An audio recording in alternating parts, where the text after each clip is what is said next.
2020 sera aussi l'année du compas. Cette musique et danse haïtienne fait chavirer les cœurs dans le dernier film de Cédric Lapiche.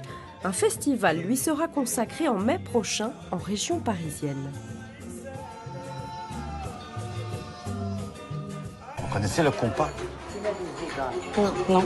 Ah, parce qu'il y a danse et danse. Le compas, c'est de la danse, mais la vraie danse. Je cherchais, moi, pour mon film, une danse de couple. Et j'étais plus parti sur la salsa ou le rock. Et puis en fait, je me suis dit que le compas c'était plus intéressant parce que c'est une danse plus sensuelle, plus simple et plus actuelle. Justement, j'aimais bien le fait qu'en France, on la connaît pas tellement. Le compas, c'est une danse magnifique, ça se danse à deux. Le compas, c'est l'accord des corps. D'accord, d'accord. Bah ouais, pourquoi pas? Bah ouais. Quand j'ai vu le compas, il y a quelque chose qui est comme ce que moi j'ai connu quand j'étais petit, qui était le slow. En fait, dans les fêtes de mon adolescence, il y avait des slows et en fait, on dansait en couple. Et il y avait ce côté contact avec une fille et qui est en même temps sensuel, mais sans être érotique, je dirais. Je reprends le pas de base, comme il y a beaucoup de nouveaux aujourd'hui.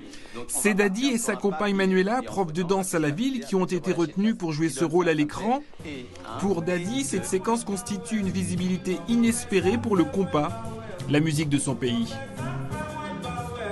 Voir aujourd'hui un réalisateur comme Cédric Lapiche s'intéresser et vouloir intégrer le compas dans son film, c'est une reconnaissance et pour la danse et pour la culture haïtienne c'est génial. C'est comme la marche. Si vous savez marcher, vous savez danser. Le compas sera encore à l'honneur au printemps prochain avec le festival que Dadi et Manuela organiseront au pavillon Baltard, avant la grande nuit du compas en novembre à l'Accor Hotel Arena.